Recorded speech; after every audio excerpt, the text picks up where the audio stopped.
hair is seen as a very important thing in certain cultures. And then if you were pulling out your hair, that might be more stigmatized. It is a worthwhile conversation to have, at least for a bit, about what you think mental health even is. I'm going to disagree with those doctors. But it does seem like some mental health challenges are created more equal than others. Like, no one who has a mental illness is sitting there not wanting to get better. Yeah. Like, everyone who has mental illness wants to get better, But if you are in a position to talk about these things, do, because it makes it easier for everybody then.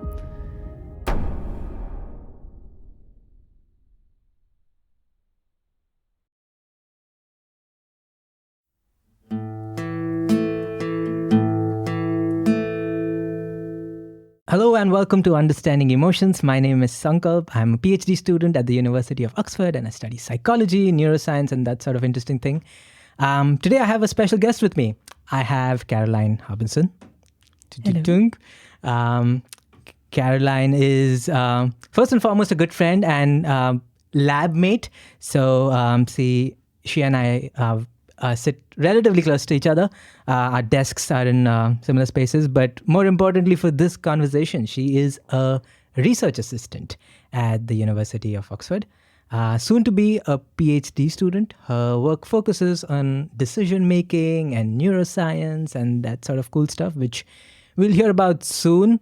Perhaps more relevant for this conversation and why we decided to have this conversation is she is the treasurer for UK and Ireland BFRB. And I might have said that backwards. Yes, you did. I did say it backwards. BFRB UK and Ireland. And she's quite a passionate advocate of mental health in general, but specifically about BFRB. And if you don't know what that is what we are here to talk about. So you are in the right place. And quite frankly, even I don't know what it is. So I'm very grateful to have Caroline on the show. She's also a very talented musician. I have had the pleasure of sitting in a couple of her concerts, and I can attest to her talent in the oboe and a choir singer as well. So Caroline, welcome to the show. Thank you for having me. Very nice to be here. Yeah. All right. So when we thought we'd do this, we talk about mental health, and we talk about perhaps a little bit of neuroscience and see what sort of things can be valuable for people, especially in the context of creating awareness about BFRB, which you tend to be a passionate advocate of. So I guess I just first want to just start with mental health in general, like a more global sense of mental health, and you particularly would know about mental health in the context of UK, Ireland, and so on. So I guess my first question for you is just tell me a bit about how mental health is received in UK and Ireland and perhaps more globally. And is there more awareness now, or do you think not as much? Yeah, I guess I can only really speak on behalf of Ireland. Mm-hmm. I'm not sure how it is. Well, I have some awareness of what it's like in the UK, but I know, at least growing up for me, in Ireland, mental health is very highly stigmatized. Mm-hmm. It's definitely getting better. I think there's a lot more awareness now, but even nowadays, it's very hard to get any help for your mental health in Ireland. And most of the, say, psychiatrists and stuff are private and very expensive. And we have a bit of a culture of burying things. So I know, say, 2 generations back, say my grandmother's generation, there was lots of issues with depression and alcoholism, and it was all very much swept under a rug and not talked about. And I think through the generations that is getting better. And then even I can see my younger sister is 6 years younger than me, and her cohort are a lot better at talking about mental health. And they at least they have that peer support, which I don't think I even might have had when I was younger. Whereas in the UK, they do have the NHS, which is brilliant, and you can get mental health help for free, but it's very limited what you can get. And a lot of it is kind of depression, anxiety focused. And if you don't have depression and anxiety, then it's very hard to get help.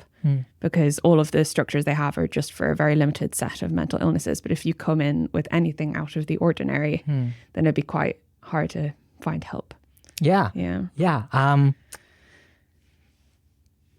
What I was always curious about is, if you look at the DSM, there's like so many kinds of mental health challenges that one might face. But somehow there's like the superstars there's always a couple in the spotlight. So I know we're going to talk about BFRB in a bit, but what's your sense of why this spotlight thing? Is it just occurrence? Is it just frequency? Or do you think there's some marketing involved? Interesting. That's a really good question. I think there's a few different layers. The first one is how disabling a mental illness is. So obviously, if you have something like schizophrenia or major depression or PTSD, those are very highly disabling disorders. And because of that, they're more visible because people can't live a normal life with them.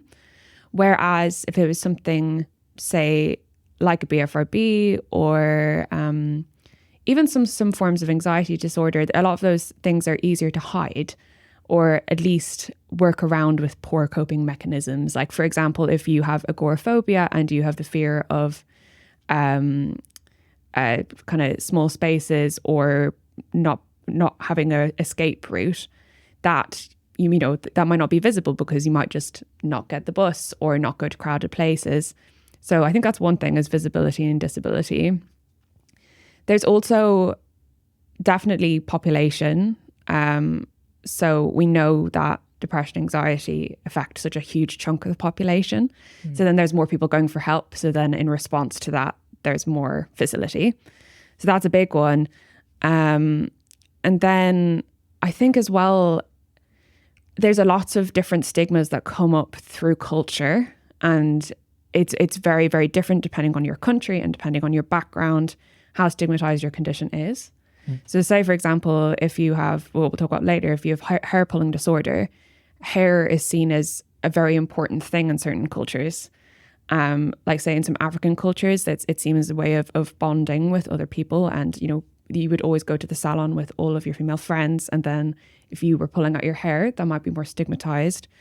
Or I know that I have a friend from Sri Lanka who has hair pulling disorder, and there's some sort of, I don't want to speak too much for her, obviously, and you can fact check this later, but there is some sort of, there's even a word to call it. Yeah, I think culturally it also really depends and how many people have it. Say like, for example, in Ireland, alcoholism is a massive issue, but that is very much still incredibly stigmatized, even though it affects so many people. So yeah, there's loads of layers to it. I'm not quite too sure why. Sure. Yeah. Yeah, but it does seem like some mental health challenges are created more equal than others. Yeah, actually, now that you say equal, that's also a good point, is some mental illnesses affect everybody the same way or in very similar ways. But if you think of OCD can affect people so differently. Like you can have, kind of a hygiene-based OCD, which is the one that everyone thinks of. Or you can have, say, people have pedophilic OCD, religious OCD, where they feel like they constantly have to pray or else something bad's going to happen. There's lots of, there's kind of fear of harming others type of OCD as well. So I think maybe because it's not heterogeneous across people, then it's not homogeneous across people, that's maybe why it's more difficult to treat and also less accepted, potentially. Thanks for that description. And I was just being mindful, there's plenty of people who listen to this podcast who have a pretty good understanding of mental health and especially emotional intelligence because they've been listening to this podcast. But they may not have as much of a background in some of the non-popular, so to speak, mental health challenges, including OCD. So I just want to say OCD equals obsessive compulsive disorder. And then there are obviously several kinds of that, which Caroline just pointed out. Right. So I think, so again, thanks for painting that picture. And it is, to me, quite intriguing to see also the cultural variations in how mental health is treated across different cultures. I have a bit of a philosophical question. I talk to plenty of people on mental health, right? And it seems to me that it is a worthwhile conversation to have, at least for a bit, about what you think mental health even is, especially in the context of. So there is a school of thought in medicine which says that mental health is just like an epiphenomenon, which means if you take care of the body completely, mental health will sort itself out, at least a large section of it. So you don't have to pick on this thought. I was just giving an example of like various views that I have encountered with mental health. And quite frankly, I don't know from a more, I suppose, metaphysical point of view what it is, although we do know how to work with it, which is nice. So just what is your riff on what mental health is? Okay. I'm going to disagree with those doctors. I think that mental health is not a symptom of poor physical health. You can be in the peak of physical health and still have mental health issues. Also, there is a trend which has led to all of these stigmas and issues with treatment of treating mental health issues as not real problems. Like you wouldn't, there's that saying that you wouldn't tell a person with a heart attack to just feel better because you know that it's a physiological issue, but you would tell someone who's depressed to just feel better. And that's obviously not going to work. Plus, we know from science that people with mental health issues do have differences in their brain structure, difference in how the brain works. If everything was going perfectly within their brain and they had, say, anxiety, if we gave them anxiety medicines, then that they wouldn't work. So the fact that we have medicines that treat mental health means that something is wrong because something needs to be altered for people to feel better. Plus, I think as well, I've just met so many people who have had mental health issues who otherwise are just perfectly healthy, and it also it makes it very difficult for people who are trying to recover. If, for example, and I always go back to depression, but I just think it's a really good example of a mental illness that everyone understands. That a lot of people who are very depressed, they'll be told by doctors, therapists, psychiatrists, you just have to look after yourself more, try running, try meditation, try eating better. And those things do help. They do help in their parts. But then what if you're depressed and you're doing everything right and you still feel depressed? Then that's going to make it infinitely worse, because then you're going to start beating yourself up and saying, well, I'm doing everything right. Why do I still feel bad? So personally, I think at least in a philosophical sense, that mental illness have every right as physical illnesses to be called illnesses. And they should be treated as such by doctors. Yeah. I think the way I think about this is the trivialization of mental health. And in this, I also include the positive side of it. It doesn't have to be just specific conditions. I think that's one of the biggest problems we have in the 21st century, just feel better, dude. Come on, what's up? And I think the easiest negation of that is if one could, they would. Yeah. Right. It's not hard to see that it is a challenge of its own, and it is a global burden also, economically speaking. Yeah. No one who has a mental illness is sitting there not wanting to get better. Yeah. Everyone who has mental illness wants to get better. Yeah, I don't know what else to add to that, but yeah, that's just it. Yeah. We started this idea with the idea of thinking about BFRB and creating awareness around it. And we talked a bit about the idea of some mental illnesses are prioritized more or highlighted more or just worked with more. And this includes not just like in the public, but perhaps also with doctors, right? I'm sure if one goes to a doctor with anything that's not depression and anxiety, I'm sure they would have a bit of this is a bit unique sort of a reaction. Maybe there's a couple more. So before we just like zone into BFRB, what's been your experience or understanding of the institution that supports mental health and the kind of support systems around us, that kind of thing? Yeah, I mean, from a personal perspective, I have always had more success getting treatment for things that aren't BFRBs. I've personally done therapy for depression and anxiety, and there I was offered loads of different options. Like I've done talking therapies and CBT, and sorry, I'll say it in longer form. So I've done talking therapies, cognitive behavioral therapy, acceptance and commitment therapy, which is my personal favorite, and that's something that's really stuck with me. But if I've gone for anything more unusual than anxiety or depression, I've always been met with resistance. And I think a lot of it comes down to a lack of understanding and a lack of education. But there definitely is still a lot of stigma within the kind of medical community about these things, which I guess are all rooted in not understanding it, lack of education. I mean, a lot of the mental illnesses that people are going to them with, they probably have never heard of them. If you go to a GP, they have hundreds of people coming to them every week with loads of different things, and they can't know everything. So I do, in one sense, I like giving doctors a little bit of grace because, they're not superhumans. They're not going to know everything. But I still think if someone comes to you with something that's distressing them, it should be taken seriously, no matter how minor you think it is. Yeah. Yeah. Yeah. Also with GPs, I know in the UK especially, the burden on them is so high. It's I don't think they can give appointments beyond 15 minutes in most major cities. No. And you can only imagine how much time they would have to keep themselves up to date with any of these mental health research and any of the discoveries that we sort of do for a living, right? Like it's a job to sort of keep up to date. And yet we are not able to. So we can, while of course it's desirable that they would know all of this, there's also, I think we could have some compassion around why that is not the case. Yeah, right? exactly.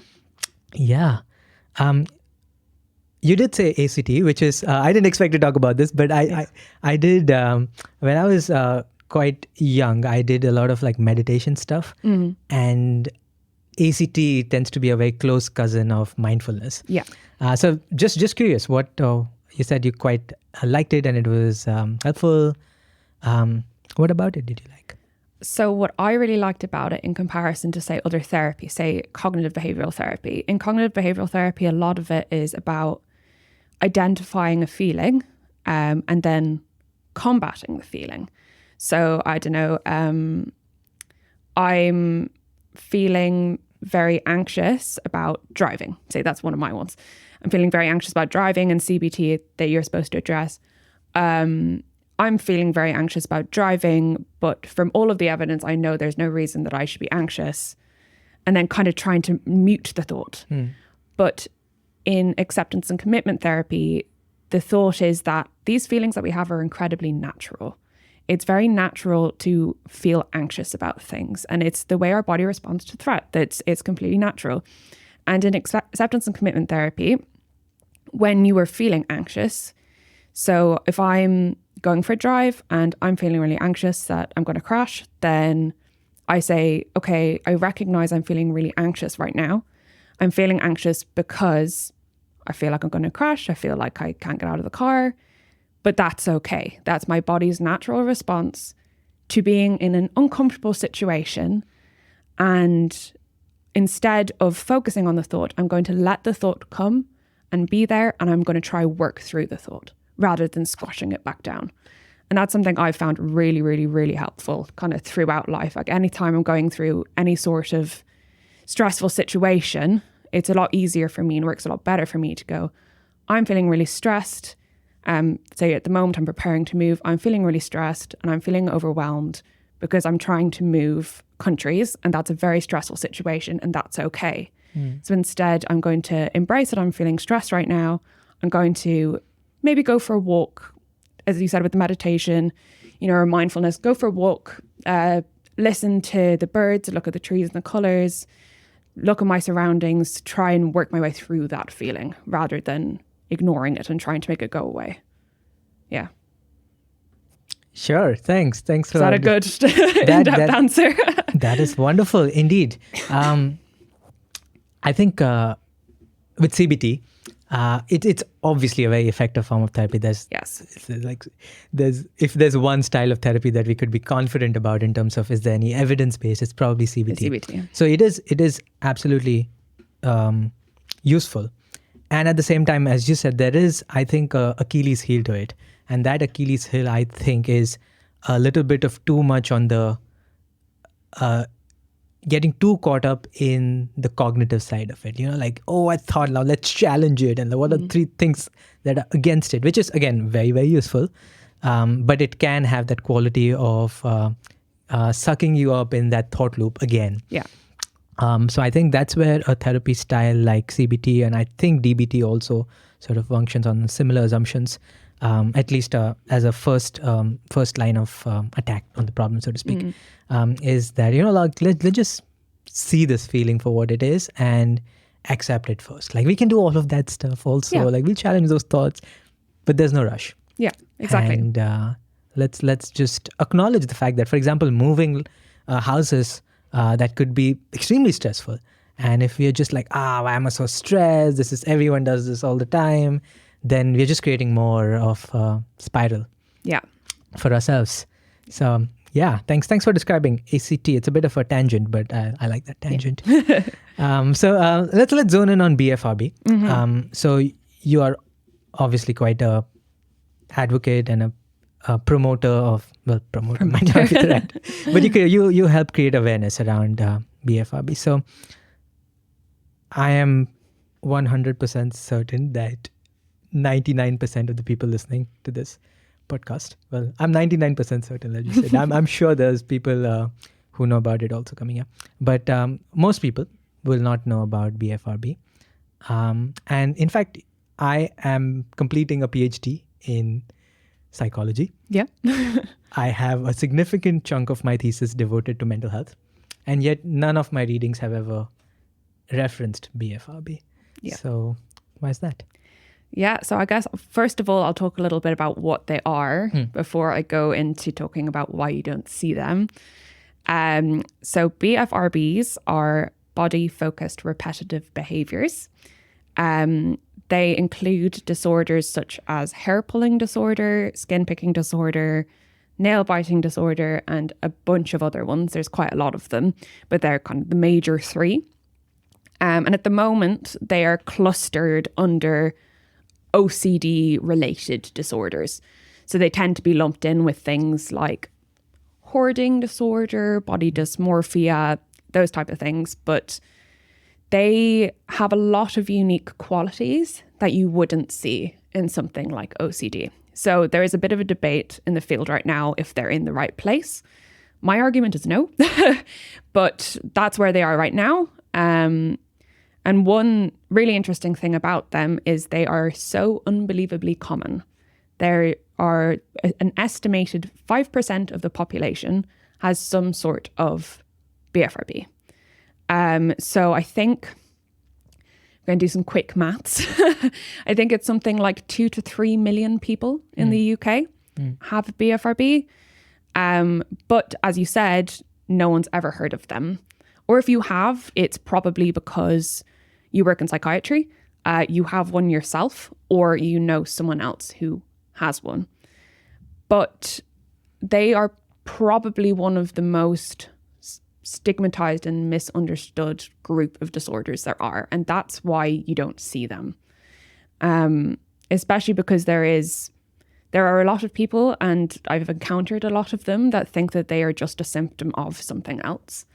So they believe that they are a symptom of anxiety or a symptom of ADHD, attention deficit hyperactivity disorder. That's probably right. That's correct, yes. Thank you. Or a symptom of something else. So a lot of researchers think that they aren't deserving of their own research because they're just an expression of another disorder. But actually, there's been there's been a few recent epidemiological studies that looked at the percentage of people with these disorders in the population. And a solid 20% of people who have a BFRB don't have another mental health diagnosis. So that would suggest that they don't have to be a symptom of. Especially from a personal perspective, I have hair pulling disorder and I've had it my whole life. I had it before I had any other mental illness. And I can say for an absolute certainty, the reason why I ended up developing other mental illnesses was because of the hair pulling disorder. It wasn't that the hair pulling disorder was a symptom of them. Yeah, it's a very brief overview. Yeah, thank you. Thanks very much for describing that. And also for sharing your personal experiences and challenges, not just with BFRB itself, but the secondary consequences of not getting adequate treatment. And it's just like, I think it is one of the sad things, as I said, of our times. So you said the reason why a lot of people may not know about it is not necessarily prevalence because, well, it's clearly, did you say 20% of the population is what? 5%, 1 in 20. 1 in 20, I see. And so I'm guessing when you do this sort of awareness work around this, a lot of people would feel comforted and may even come to you and talk to you. So what's been your personal experience around talking about this and people's reactions around perhaps hearing someone saying this for the first time in their lives? Yeah, I mean, I didn't talk about this to anybody until my final year of my undergraduate. So I was 21 and I first displayed like serious signs of hair pulling disorder, I think when I was 7. So it was a very long time before I started talking about it. But I had gotten to the stage where I had a lot of, say, bald patches on my head, and I was starting to find it very difficult to leave my house and go to college. And it was just having such a negative impact on my life that I decided to just start talking about it. Especially because at that stage, I actually shaved my head and I had my head shaved for years. But I didn't want to do that if people didn't understand why. Because all I could think of was, it's very, I guess, our generation story. But all I could think about was Britney Spears when I was a kid, and it was all over the news that she'd shaved her head and how crazy she was. And that's all I could think is like, I can't get the treatment I know I need because of how people are going to perceive me. So I told everybody. I put a Facebook post up, shared it with all my friends. I had such an amazing response to it. People were so kind. I was very worried that, again, I'd get really negative comments to it, but everyone was so kind. I had multiple people messaging me and say, oh, I have this too, or I think I might have something similar, which was just incredible because I didn't know anybody else. I thought it was just me for the longest time. Obviously, eventually I'd Googled it and figured out it was a disorder and it wasn't just me, but I never met anybody in person who had it. And then later on, I started going to support groups. During the pandemic, they were all online, and there's this big community of people who used to go and sit on Zoom for hours once a week and chat. And it was just such an eye-opening experience because I had never met anybody like me before. And suddenly I was in a room with 20 other people who had all been suffering with the same thing their whole life. And it was just incredible. It was life-changing. And even though I still have the disorder, I feel since I started going to those groups and then eventually running the groups myself, it's just made me feel so much better about it because I don't have that feeling of isolation and the feeling of shame and the feeling of, oh, I must be crazy or I'm really weird, because I knew I wasn't. So yeah, for me, that was just incredible. And the amount of people we've had come to our support groups that we run now, and they come for the first time, and you can almost see their entire attitude change in a few minutes about how they feel about themselves. And it's just really incredible to get to experience. Yeah. Yeah. Yeah, I can only imagine how many people you might have touched by the act of courage, really, to make a Facebook post in this case. Yeah. Not that that would happen these days. very, very modern style of courage. Yeah. But courage nonetheless. before I ask you more about the BFRB technical side of it, what's your thoughts on where does this courage come from, and how did you muster this courage of being vulnerable? Because what it really is, it's not just like sharing about a condition, but it's like sharing about you. It is a personal vulnerability to it. And so I'm curious about your thoughts on courage and where that comes from for you. For me, the courage definitely came from, it almost came from desperation. I don't want to give some, big story about how brave I was and how courageous I was, because I was in a very bad place, like a very bad place. And I think I reached a point where I was like, either I do something about this or I'm going to continue going in a bad place. So for me, I guess it wasn't rock bottom, but I got into a stage where I was just miserable and I needed that to stop. And the only way I could think of making it stop was to at least lift some of the shame I was feeling. Because I think that's also, it's an issue with so many mental health issues, is this feeling of having to hide your problems. Like if you have any sort of mental illness, you don't want people to know. It's seen as a vulnerability. Maybe less so these days, but at least for me growing up, having mental health issues was seen as, a vulnerability if something was wrong with you. And I think that is such a reinforcer of mental illness, is that feeling of shame and the feeling of having to hide something. Like, having to hide anything is awful. Like, imagine if you're planning a party for someone and you're hiding it. Like, that already is very stressful. But imagine, it's been years and years and years of you hiding this very core part of your person. And for me, it was, waking up every day and having to, trying to cover up my hair every day, taking me hours. And then not having to, I never wanted to swim with my friends because it was more obvious. I didn't want people touching my hair. As a child, I didn't want other girls touching my hair, and this constant feeling of having to hide and being worried that people might discover you and might discover your secret.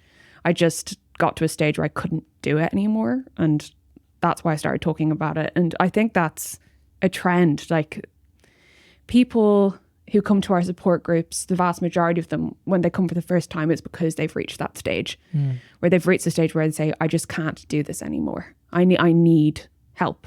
And that's where we come in. Is, unfortunately, there's not really very many treatments for this, especially not through the NHS. So people's first port of call is they go to a GP, and then they get no help, or they're in the position where they don't want to go to a GP because they don't want to be judged. So it's nicer to be in a room with people who understand, and then they come to us. Yeah, that's a good segue into talking about this organization that you are the treasurer of. Yeah. So BFRB UK and Ireland. This time I got it right. So what sort of support or perhaps awareness events or, I guess you tell me what sort of things that this organization puts up so that people who are facing challenges with BFRB, or perhaps they don't even know that that's BFRB. So how do you reach them? So tell me a bit about your work and the work of this organization in particular. Yeah, so our main focus is peer support. So we don't provide medical advice. Our main goal as a charitable organization is to provide a warm and friendly and supporting place for people with these disorders, where they can feel accepted, where they can feel not judged about talking about this, because everyone feels the same, something that you just won't get otherwise. It's so freeing, honestly, being able to go to a group and talk, and everyone in that room feels the exact same as you. So we've really upped what we're doing recently. Up until recently, we were only doing adult support groups. They have been running since 2015, I think. I only came onto the committee, I think, in 2021. But now we are also doing, so we have monthly support groups for adults. We have one for under 18s. That's one of our more recent ones. And that's something that has been a goal of ours for so long, because these disorders tend to start when people hit puberty. So we get a lot of teenagers looking for help. We also have a support group for parents and carers and loved ones. So that's something that isn't typically offered by other groups, but it's something that we personally think is very important, because if you're a parent and you see your child suffering from this thing you don't understand and can't get help for, then that has a big knock-on effect on you.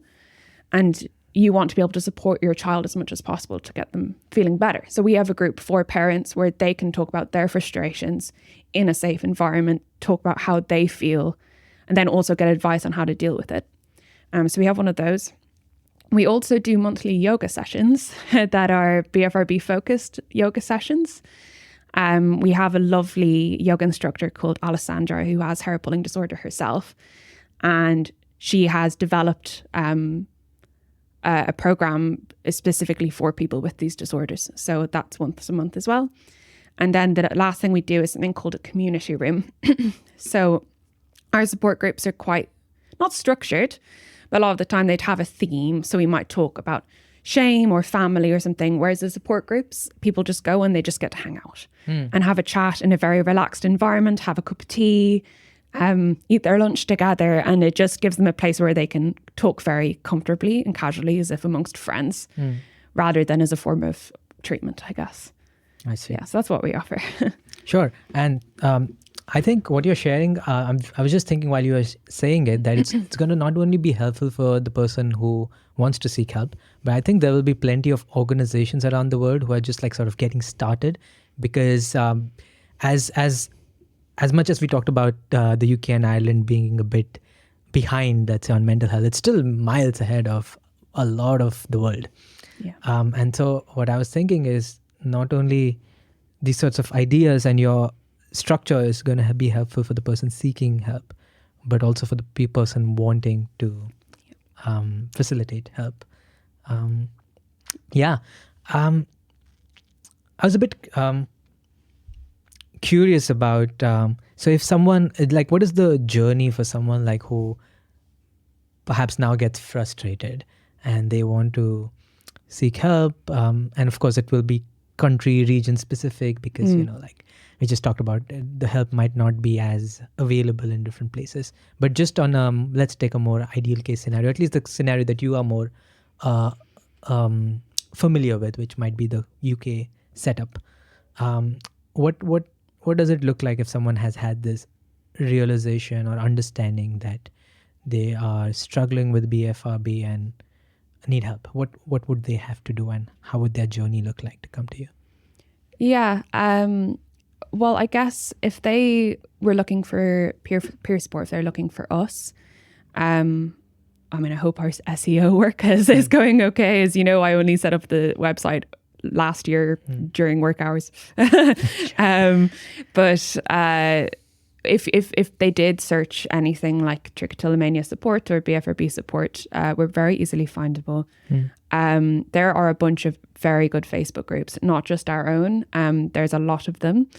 And they're actually, I would say that that's where lots of people start off. That's where I started off. Obviously that's age group dependent as well, because a lot of people don't have Facebook anymore. But at least say, mid-20s and older, a lot of people still have Facebook. The Facebook groups are brilliant. There's so much support there. Everyone's so open and so helpful. So people will go there. There are lots of resources in the States, not here, but there's a big organization called the TLC Foundation that has loads of resources, loads of information. They do loads of research. So that's, again, what people find first usually. And then when people do go to the GP, we haven't, at least from the people who attend our groups, people don't have the best experience. There is help available. You can get CBT. CBT has mixed results. It depends. I personally think that it depends how cognitive your BFRB is.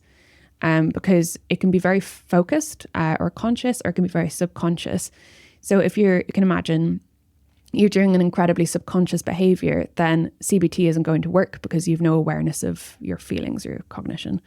But if you were the type of person who is very conscious and thinks, oh, you know, this hair looks really wrong, I need to pull it out, that is something that can be helped with CBT. So we do always recommend people go to their GP first and they try whatever they can get from the NHS. And some people do have really good success with it. But then they end up a lot of the time having to find alternatives. Yeah. I see. Yeah, that definitely answers my question. On BFRB, you said there might be different types of it. I'll let you be the judge of how important it is to make those distinctions. And, you know, for someone who is like perhaps listening to this first time, maybe it's not important. So you can decide how detailed you want to go into this. But if there's anything that can be helpful about the different subtypes of it, or something that might help someone who, you know, if like, you know, this is what I do, this is what is happening to me. So if you tell me a bit about how BFRB might break down into different types. Sure. Yeah. No, I can definitely talk about that. I'll start with what I know the best, which is the hair pulling disorder family. So the most common one is trichotillomania, which is hair pulling disorder, which manifests in the compulsive pulling out of one's hair. That can be from your scalp, eyebrows, eyelashes, anywhere that your hair grows body. And it's physically pulling out the hair. And people can do that in a completely automatic sense and not notice they're doing it, or they can do it purposefully as if you're looking in a mirror and pulling it out purposefully.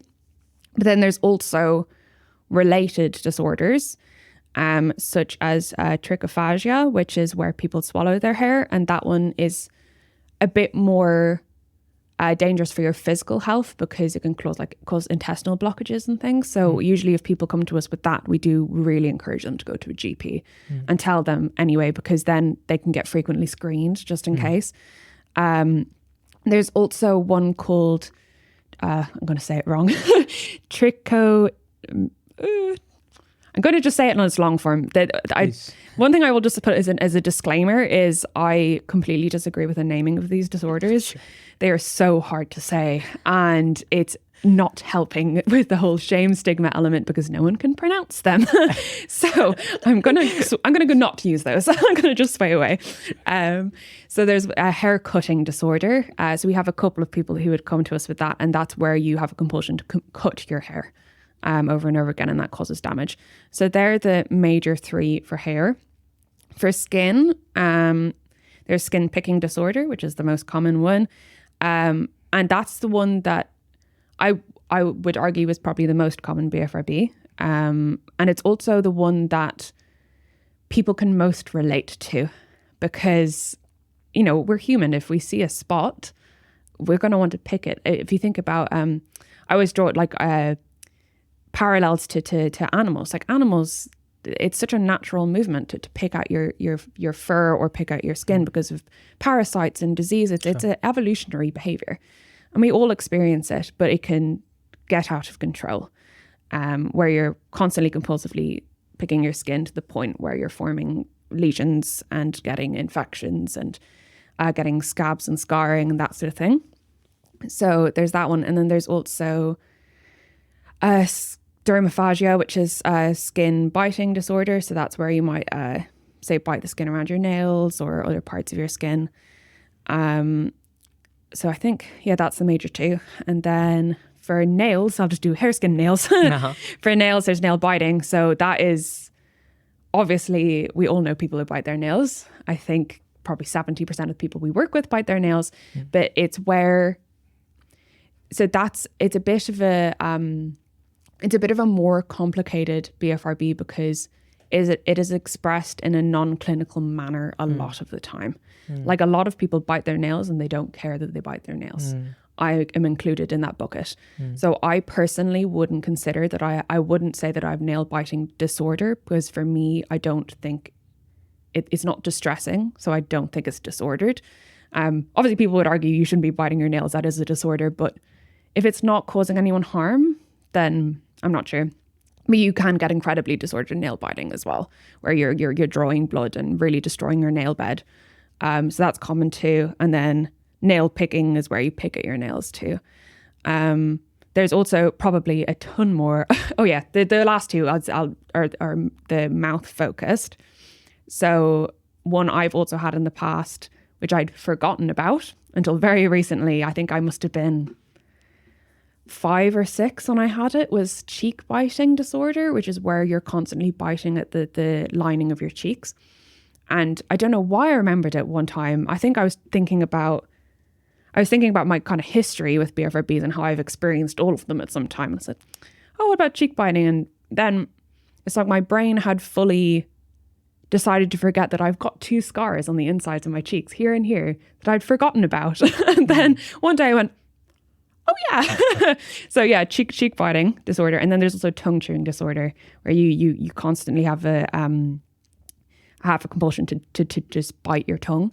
And that can obviously cause loads of damage to your tongue too. So there are loads of them. Those are just the major ones.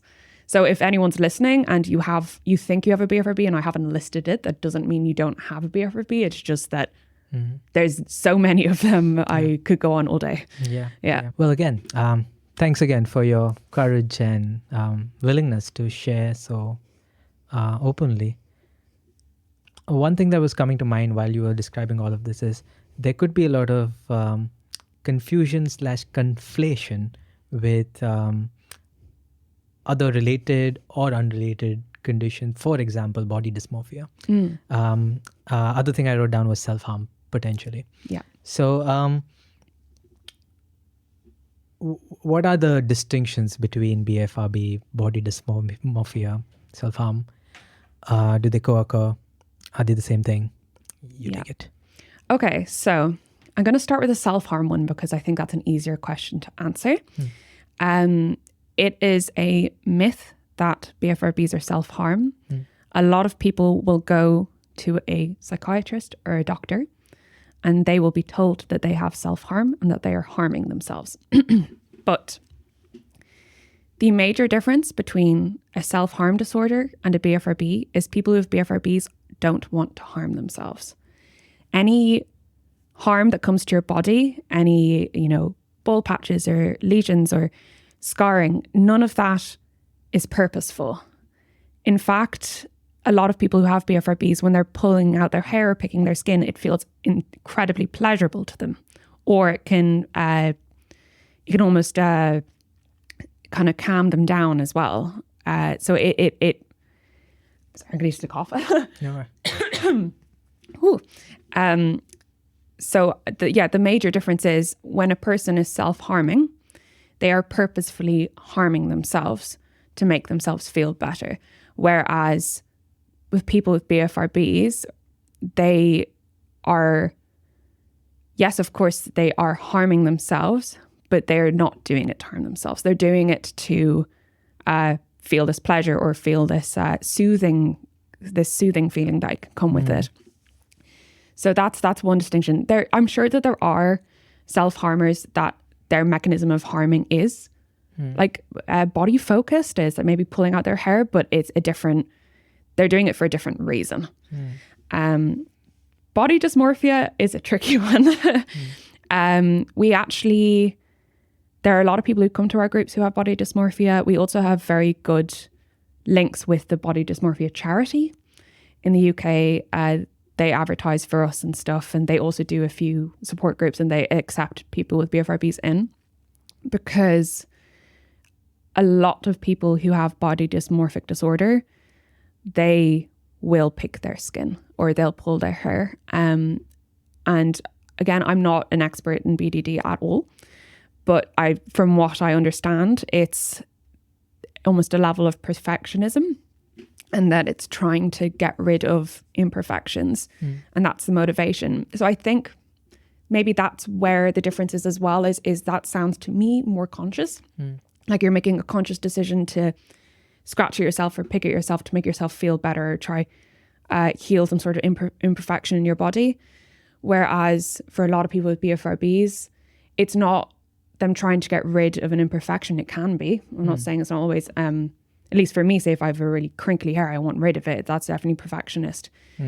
But again, I don't think a lot of people who've BFRBs, they're not doing it because they're unhappy with the way they look. They're not trying to improve the way they look. It's more of just it's more, I guess, the way it's described, a repetitive, soothing, pleasurable behavior rather than trying to fix the way they look in any way. But it also depends from person to person. So there's a lot of overlap there with BDD. Yeah. Well, great. Thanks again for distilling or distinguishing between all of the different. So I think the reason why that was important is because I think a lot of mental health diagnoses work as boxing agents, like you box yourself. Yeah. And then once you do one, then it almost feels like you can't be, it's like, you have your loyalty, so to speak. And this is not the person doing it, right? It's often the doctors and the people around them. So I think it's quite useful to talk about not just the main thing that we're talking about, in this case, BFRB, but also what sort of tangential or surrounding problems that one might encounter. Is there anything about BFRB that I have not asked you about, but people should know? Ooh. Let me think. Yeah, I could do a little bit of myth busting. I think that's important. I think one obvious one is that people are not doing this on purpose. They're not intentionally doing this. I've never met anybody who has said that they don't want to stop the BFRB. Even people who are very accepting of it and quite enjoy it. Like I know I have a friend who, she just say that she doesn't see a need to stop. But obviously, if we have the option of growing up with a BFRB or not, you're not going to choose growing up with a BFRB. Yeah. So it's not intentional. We've already talked about it not being self-harm. The other thing as well that a lot of people with these disorders experience growing up is being told to stop. I think that comes from the thought that they are intentional or that they are quote unquote a habit. Like I definitely myself experienced growing up being told that it's just a bad habit and I had to stop and I had to learn how to stop. But that's really, really, really oversimplifying that these are disorders. I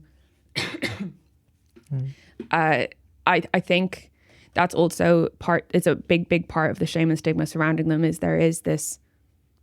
I think the vast majority of people would think that these are just habits and not disorders. But you wouldn't say to someone who was addicted to drugs that that's a habit and that they just need to stop. Similarly with cigarettes, similarly with gambling or alcohol addiction, like these are all addictive behaviors, and I think BFRBs are addictive behaviors. And it's not something that we can just decide, today I'm going to just stop doing this and that's it. That's not how it works. So that's like unbelievably important. And then the last thing that I think is important to know is they are not the same as OCD. I think because they're clustered, again, about you saying about boxes, at the moment we're boxed in under OCD, but it's just so different. Obviously, there's a compulsive element there of feeling like you need to do something. But for the most part, people with BFRBs don't have an obsession. So just in case your listeners don't know, with obsessive compulsive disorder, a big driving factor is fear. It's obsessing over, say, for example, if I don't go and check that I've turned off my hair straightener 10 times, my house is going to go on fire and I'm going to lose all of my possessions. It's contingent on these incorrect cognitions. And that's why CBT works very well for OCD, because you're learning to challenge these thoughts. Whereas people with BFRBs don't tend to have obsessions. They don't tend to think, if I don't pull out my hair, then what? Something bad's going to happen. That's just, it's just not the way it is. So I think that's something that is very misunderstood, and it's why we're not in papers, because people say, oh, it's just a form of OCD. We don't need to research these, but it's really not. It's very different. Yeah. So I'm just thinking, because I have a fair amount of OCD assessments in my study, it's quite possible that people who should have been classified as BFRB more accurately and more usefully, more importantly, they would be fallen under that umbrella. And therefore, I never read any literature specifically on BFRB. Yeah, like I think, so obviously I'm quite familiar with those scales as well, but I've had a look through them and I don't think I'd be classed under OCD. I don't have any obsessional traits really. I see. Compulsive traits, sure, but only in the context of BFRBs. I don't think I have any other compulsive traits. So I don't think I would. I think if you gave me some sort of addiction scale and swapped out drugs or alcohol or something to hair pulling, then I would fit under it. But it also just shows like how heterogeneous these are across people too. Because I know people who are very much more on the obsessional compulsive type scale. I know loads of people who have OCD and BFRBs. But it's just so different from person to person. Yeah, I see. So it seems like there's really what you're speaking about is there's a lack of a good classification system here, especially for BFRB. And we can make that case for mental health in general. Yeah. But especially for BFRB. And I think the phrase, is it fallen through the cracks? Is that the phrase? I think that might suit this situation quite well. Yeah, and it's an interesting one because one, they're so common, but two, they have always been there. I mean, just to, I don't know, point out something that I like pointing out to people is if you're very frustrated about something, the phrase you would use is, oh, I'm pulling my hair out. I'm so annoyed, I'm pulling my hair out. Or, I had to go through this and I was almost pulling my hair out. I was just so angry about it. It's something that's in our vocabulary. It's something that's in our language. And to have become such a common phrase, it means that must have been identified a very long time ago. I think it was like there's even some philosophical writings from ancient Greece that has mentions of hair pulling disorder in it. But it's just maybe because it's more hidden, maybe because people are ashamed because of beauty standards, maybe a mixture of everything. They've just gotten buried under everything else. Yeah, well, that sounds like it. That sounds that sounds true. Again, and it does surprise me as a mental health researcher. That's the sort of tag I want to carry, and then you're like, oh, I don't know about this. That's a bit absurd, and it's a bit of a. It tells you a lot about what the education in mental health also looks like, and how it might selectively prioritize some illness over the other. But the point you made about language is also very astute, where if we have phrases for it which are that specific and that clear, then there must be a recognition of these disorders in history. Yeah. Yeah. Any other myth that you want to bust before we move on to some other topics? No. Or anything else? Is there any message that you want to leave someone with to conclude on this topic? Yeah, I guess, anytime I talk about this, the thing I try and make the most clear is that, you shouldn't have to live in isolation with this. The shame and the isolation of having these disorders is what continues them. The more people talk about it, find peer support, go get help, the more research is going to happen, the more treatments that are going to be made, and the less people in future generations have to suffer. You can even see that now, that the more people are coming forward with it, there is more research happening. There are treatments being developed slowly, but we are, just to put a little bit of a promotion in, there is going to be a conference on these behaviours in September in Oxford, the very, very first one. And it just shows when you start talking to people about it, obviously I wouldn't put any pressure on people to talk to everybody, but even just going to get help from a support group or a GP, that gets these things more known and more into the public eye, and it means that people get helped more and more in the future. Thank you. Yeah. Thank you for that description. I do have changing topics a bit. Great. You recently were awarded a fully funded PhD. I was. I need to capture that.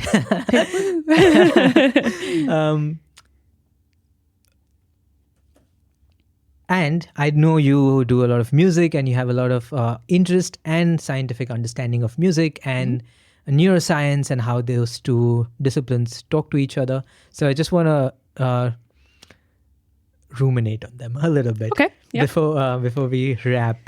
So I know a lot of people who listen to this podcast are in this camp of application. So they might be applying for masters or PhDs or even for jobs, that realm. You have done that process very recently, and you have done it 2 times. Did you say that? Yep.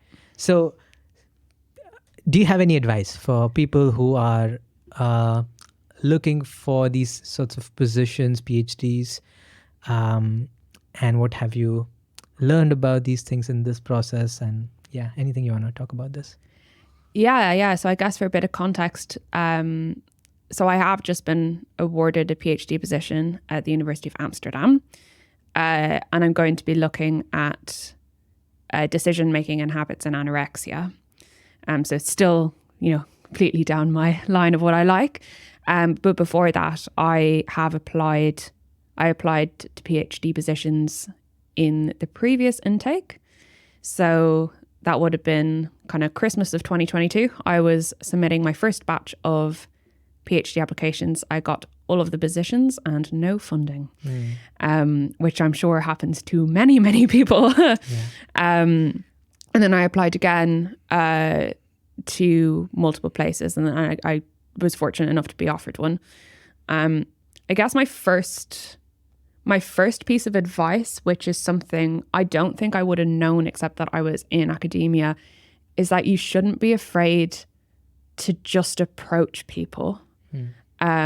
Like I emailed so many people about PhD positions, even people who weren't particularly senior. It's just that I really liked their research, or I thought it was semi-relevant to what I liked, because my original plan was to go down the BFRB route, and what I'm going to do now is actually do it on the side, so I'm getting a bit of both, best of both worlds. And because it was such an unusual topic, I was very worried that people wouldn't understand it, but multiple supervisors got back to me and were very interested. And I think there's no harm in being brave and just emailing people. And the worst thing they'll ever say is no. Yeah. And if they say no, that's fine. You move on and you go to the next person. But you may as well email loads of people. Also, don't focus too much on one place. The supervisor is the most important thing. Yeah. You could be in Oxford or Cambridge and have a terrible supervisor and have a miserable time in a PhD. So supervisor is priority. Obviously, it's great to have a good university, but I think that's the main focus. I mean, myself and Sankalp have the same supervisor and he's brilliant. So we've gotten very lucky, I think. Yeah. Other than that, on advice, if you can get friends, or if you know any of your academics, to look at your applications. They'll give you so much advice on how good that is. As well as supervisors you are applying to probably have good advice too. Don't be afraid to ask people to practice with them. Like I practiced a few of my presentations with people and it got me a lot more prepared, and then they could ask me questions that I could potentially be asked. So that's, very, very important. Or even with proposals, I got sent a lot of people's proposals from when they had applied. So then I could read through them and get an idea of what it should look like and how long it should be and what I should include. And that really helped. And I think that probably contributed a lot to being able to get one in the end. Yeah. Sure. Yeah. Apart from funding, which tends to be not something a lot in your control. Yeah. As someone who also has gone through this process, well, it's a while ago now, but still, I think the first most important thing apart from funding is the supervisor and the lab or group culture that you're going in, which is the same thing, because if you have a good supervisor, they would create a good group culture. And I think when people talk to me, they're like, oh, you do a PhD at Oxford and you must be so lucky. And I am, but I'm not precisely lucky because I go to Oxford. I'm lucky because of the group I work with at Oxford. I guess the only advice I would be I would think is a non-negotiable. That, like you ensure your group is fine. I think every other thing like location, your friend circle, or whether or not they serve your dietary requirement might be important actually. But whether or not they serve your dietary preferences may not be as important as the lab culture and the group culture that you are in. Yeah. Would be my advice. Right. Tell me a bit about music. Yeah. Did you, I don't know about your musical history as much actually. Did you grow up with the oboe, or did you pick it up later in life? Yeah, I guess. Yeah, no, my first I always wanted to play music. Like my mum always says that I could sing before I could talk properly. I was always singing as a kid. And then eventually she got me violin and piano lessons. And I did those. I played the violin until I was 16. Fun fact. I didn't like it very much. And then the oboe was picked for me. I went to this, again, shout out if anyone's listening, with Farnham Concert Band Society in Dublin. And what you do is you learn recorder, and then you do these exams and you try out all the instruments, and then they suggest an instrument to you. So I either wanted to play the oboe or the clarinet. So I got given the oboe when I was like 11, I think. So I've played that for a long time now. And then I also have had lots of singing lessons, and I'm not much of a singing performer though. I mean, you've seen me do karaoke. I get very nervous, but I love choirs. So I'm always in a choir, and it's just so like again, going back to mindfulness and meditation, like for me, it's just such a meditative thing to do, because you can't think of anything other than the music. You can't think about your worries, you can't think about your stresses. That's all you're doing, and it's just brilliant. Yeah. And the cognitive neuroscience PhD student in me wants to know, what do you know about the relationship between the brain and music? And is it, I don't want to get too nerdy, because I don't think anyone would want to listen to it except for me. I actually love listening to my podcast, not per se my part, but what my guests have spoken about. But yeah, what do you know about music and neuroscience and the brain, and what is the brain doing while we are listening to music? Yeah, I mean, so my master's degree is actually in music psychology. So I did that during COVID 2020, because I knew I wanted a master's degree, and I knew I loved music, but I wanted to stay in kind of the neuroscience psychology thing. So I did that. Music is so interesting as a study field. I mean, it just has such widespread effects on your brain. It's incredible. Like obviously when we listen to music, it makes us feel good. I think that's the most basic thing, right? Music can make us feel the widest range of emotions. It can make you feel happy, sad, anxious.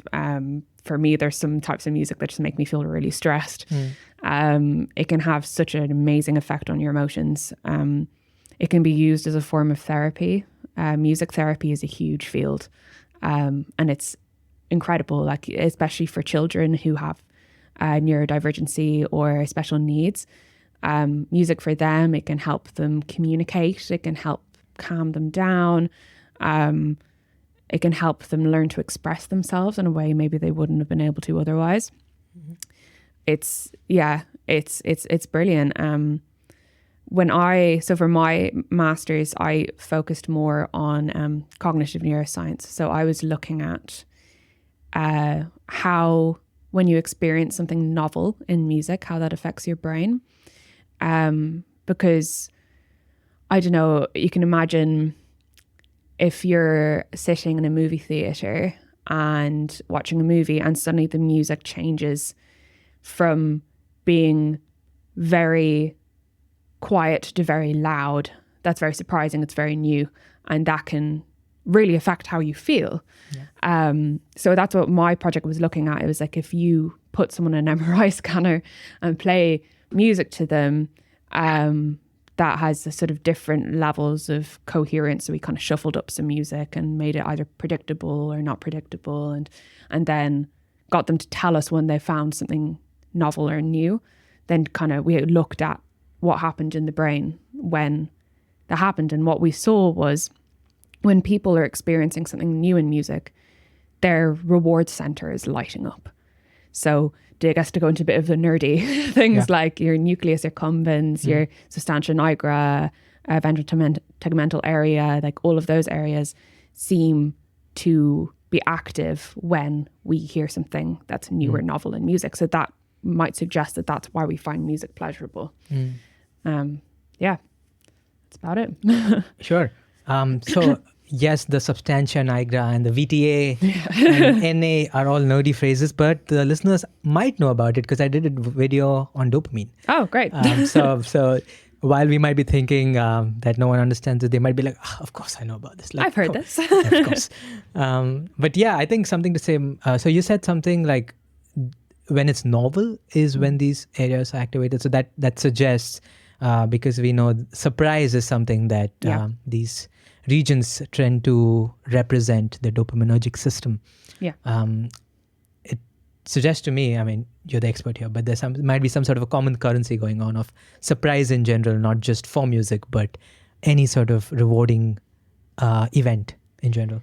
Yeah, I think so, because even there's a whole line of research that's looking at chills. So say, I don't know, it doesn't have to be music. It can be when you're watching a movie or I don't know, looking at art where you get goosebumps on your arms and your legs. And that has been linked to surprise. And again, that's all been linked into this reward center of your brain.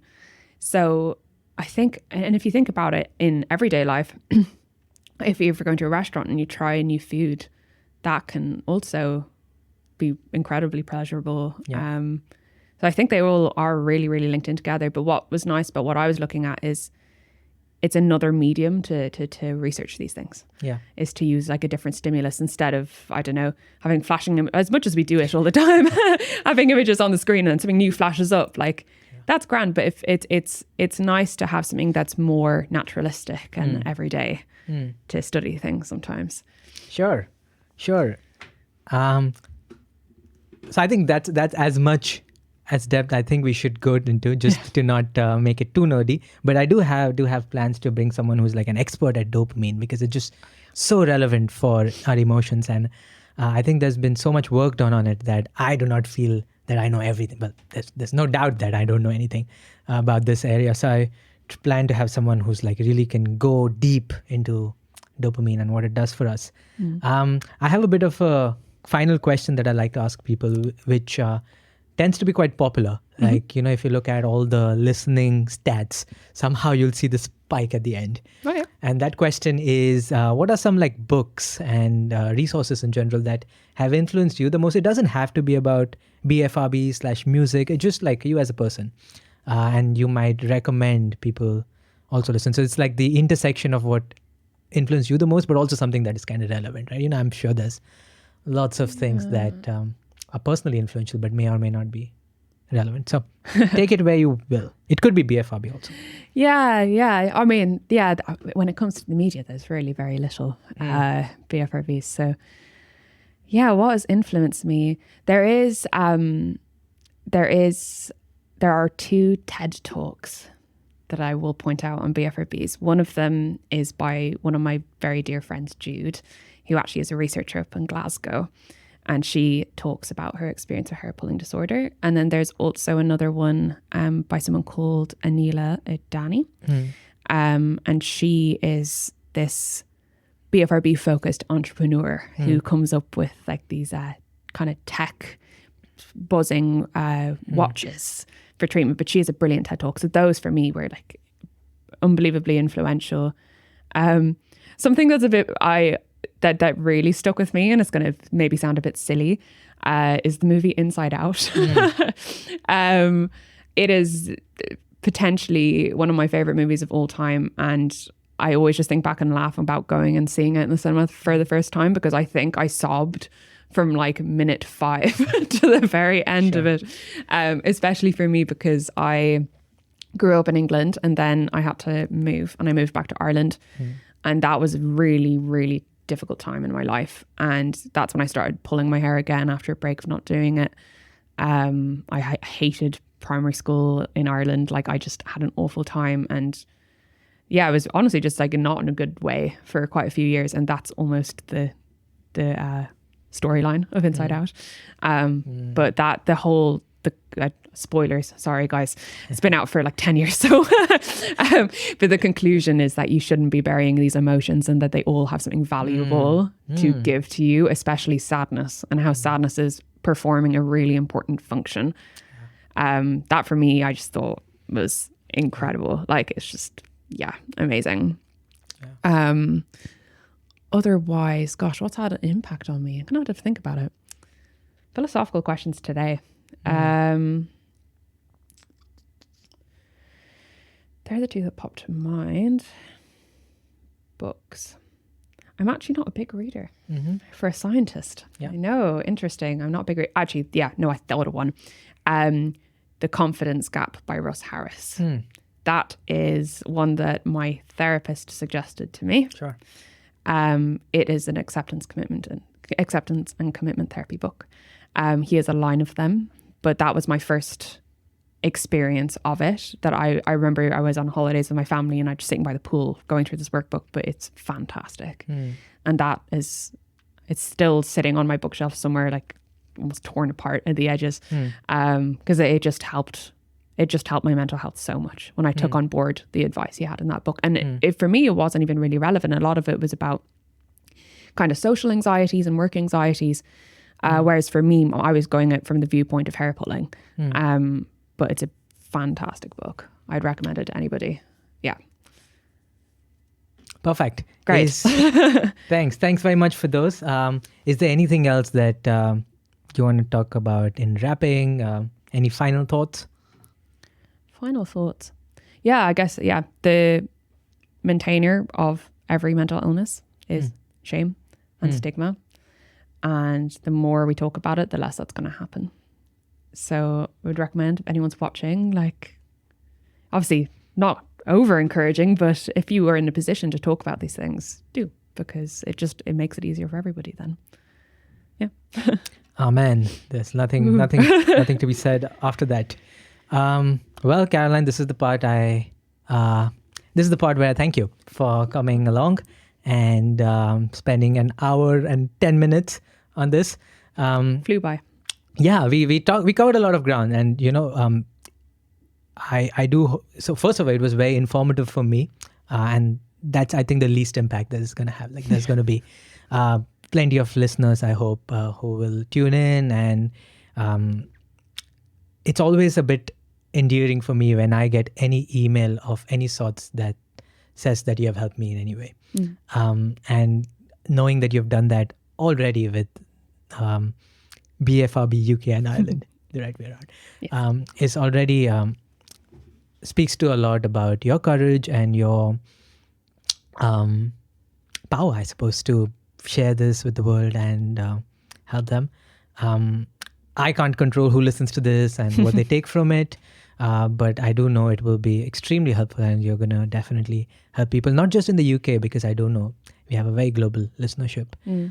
So thank you very much once again to you for covering BFRBs and the different types of BFRBs, myth busting, distinguishing them from dysmorphia and self-harm, talking about the challenges that come along with it, with not having recognition, and the hazy lines of diagnosis and psychiatry and institutional mental health in the UK. We covered a fair amount of ground just on the mental health part. And then, of course, thanks for your inputs on music and neuroscience and talking about the substantia nigra. Always happy to hear a thing or two about the SN and the PhD applications. Thank you. Thank you for coming. You're welcome. Thanks for having me.